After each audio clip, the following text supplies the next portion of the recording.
In this video we are going to talk about life in Canada and why move to Canada. So today I'm going to tell you how Canada is different from your country or my country where I came from as an immigrant, and what to expect if you are moving to Canada. So let's get started.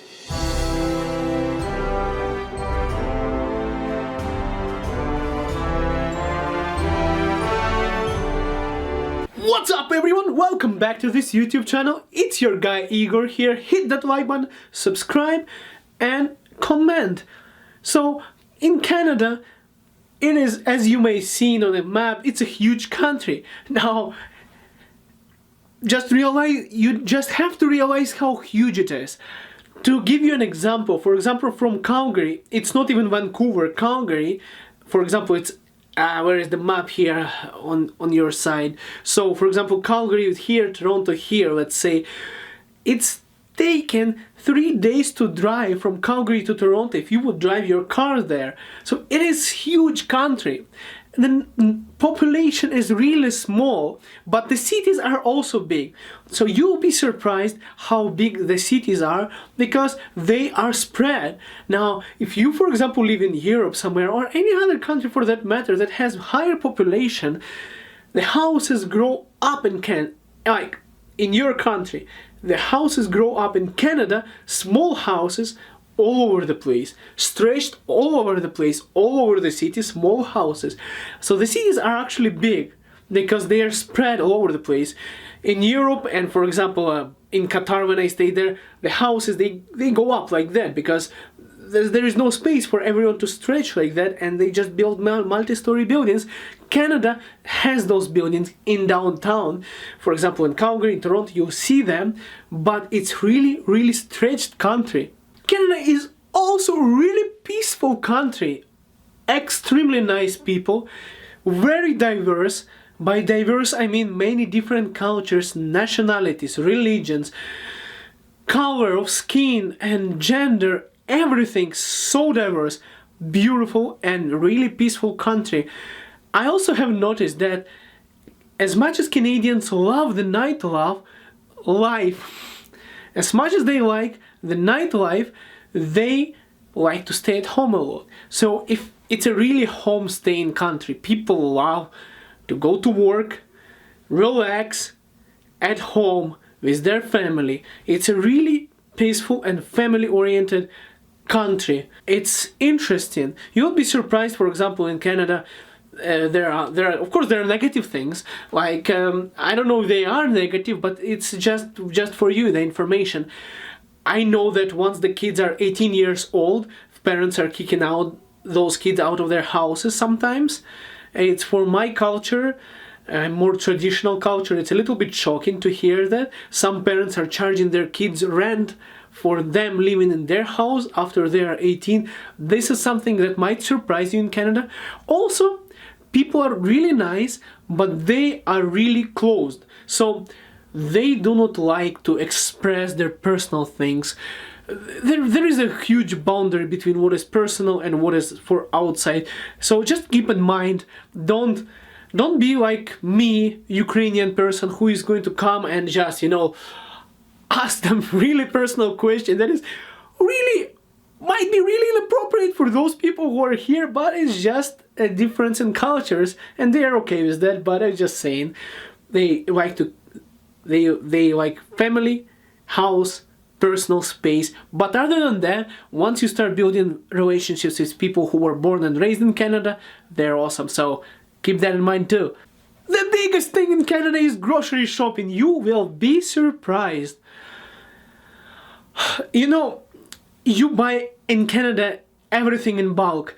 It's expensive to go to a shop next to your house, to a convenience store to buy something because the prices are really inconvenient. It's expensive. So in order for you to buy something, you might have to drive far away or take a bus. It's better to have a car in Canada because it's easier. People grocery shop here like 1 time a week. So you just have to plan everything, whatever you want to eat in a week in advance, and then you shop. Give me a second.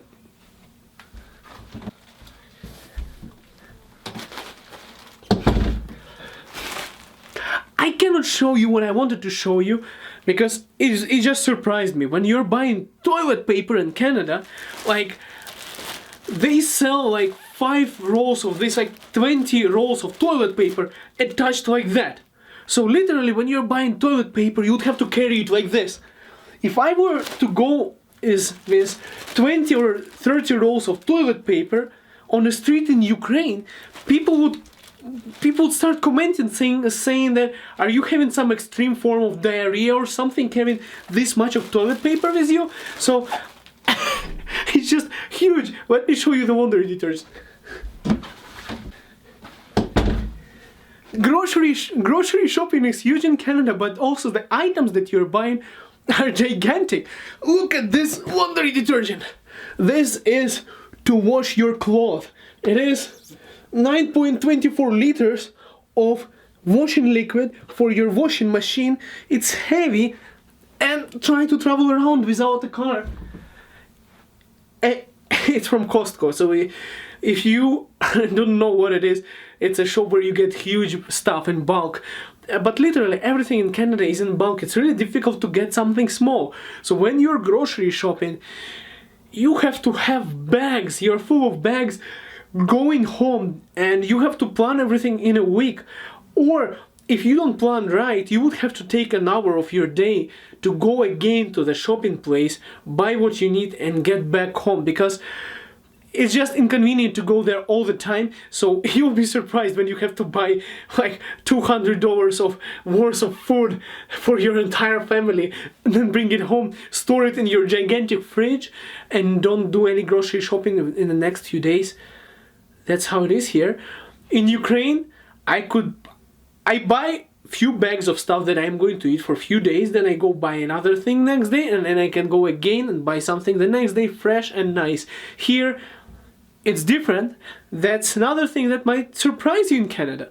Also, Canada has, probably already know it, free medicine. So, if you are sick or anything and you are living in Canada, make sure you get the health card.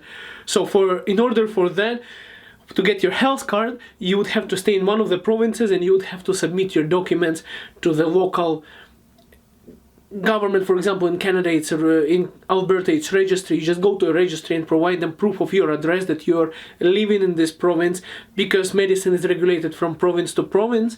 But in general, the medicine is free.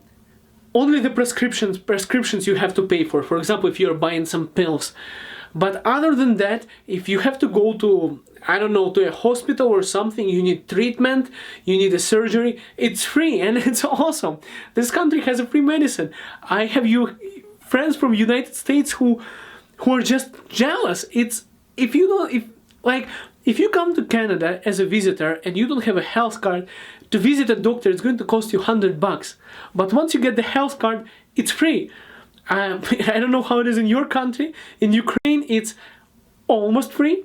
So if you want to see a doctor and get yourself into more health issues, it's free in Ukraine, but you have to pay something to go to a proper doctor in Ukraine. In Canada, everything is free for medicine, and it's awesome. It's nice. You go and you get all those benefits without spending a dime for it.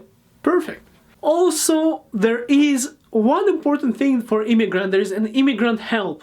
Canada helps immigrants. For example, if you're a new immigrant, just like myself, your English, for example, it's not good, or your wife's English is not good, or your husband's English is not good. Doesn't matter. There is an immigrant help. So you as an immigrant can get free help to help you find a job, help you get an extra education, help you improve your English or French. You just have to show them your permanent residence card, and they would provide you with that training with no cost. They have people speaking your language that would help you settle down in Canada, help you find the housing, help you get the job, and help you improve your English. And it is free. It's free. It's awesome. I mean, I don't know how many other countries have this kind of help for people like Canada has. It's capitalistic, but it also really, I would say, really socialistic country where everyone helps each other. Taxes are a little bit higher, but I don't complain. I don't mind paying taxes if they're worth it. Also, really interesting thing in Canada, you're allowed to have some alcohol in your blood if you have a full license. Basically what it means, you can technically have some beer and then drive your car, and if police pulls you over, they check the amount of alcohol in your blood and they say that it's not much. It's like 0.5 something. I don't know exactly how they measure it. I'm not a doctor, but what Canadians say in general is you can have a cup or two glasses of beer and you still can drive. I do not recommend driving. If you have some beer, please do not drive. But that's something that in Ukraine we didn't have that. In Ukraine, if you have a sip of beer and then you drive, done. If they catch you, done. In Canada, you're fine, because there is a legislation for it. So that's kind of an interesting fact, but I still do not recommend, because if you get too much, if you get over that limit, and you might get your license suspended, you might get into lots of trouble. So don't drink and drive. But Canada is having some legislation for it, so that's awesome. So all of those things that I just told you were really surprising for me when I came here. The grocery shopping and other stuff. I was like, seriously. When you come to Canada, lots of people in Canada think that you are coming from a third world country. For example, if you happen to come from one of those countries, they think that you're coming from a country that is smaller, tinier than this country, less developed and other stuff. Lots of people in Canada have not been in other countries. Lots of people here. So don't be surprised when you come to Canada and you see that city is like... I was showing a video to my mom while I was driving from my car, and she was asking me if I am in a village area somewhere. I'm saying no, it's downtown Calgary, okay? It's not a village area. It's close to downtown Calgary. It's Bridgeland. It's a nice area. My mom was like, it looks like a village to me. I'm saying, no, that's how Canadians live, in small houses. They are going to be surprised. Actually, the country is huge. The population is spread all over the place, but it's actually small. If you like this kind of life, if you're not a crazy party animal that, likes to... I have a friend from Moscow who likes to party, and he came to Canada. He was just too bored. If you're a person who likes to live a really peaceful and nice life, where you get a free medicine, where you get the services for immigrants, where you get all of this security, where you can get a good job, good money, settle down in Canada, where you can do grocery one time a week and you don't have to spend any more time for it, I think Canada is kind of awesome country for you. I love it here, and I think... just wanted to share this information with you. You make a decision if you like this country, but so far I say this country is one of the best countries in the world to live in. It's in the top 5 countries, cities where you should be staying, and I think it's a really good country. Thank you so much for watching, guys. Please comment under this video, share it with your friends, and ask me more questions. The more questions you ask, the more videos I can create and help you out on your dream to come to Canada. I want to answer as many questions as I can, because there was not enough information when I was coming here, and there was lots of things that surprised me when I came here. But so far, from those people who are here, immigrants, everyone is really happy. Nice country. What else can I say? Thank you so much, guys, and we will see you in the next video. Have a good one.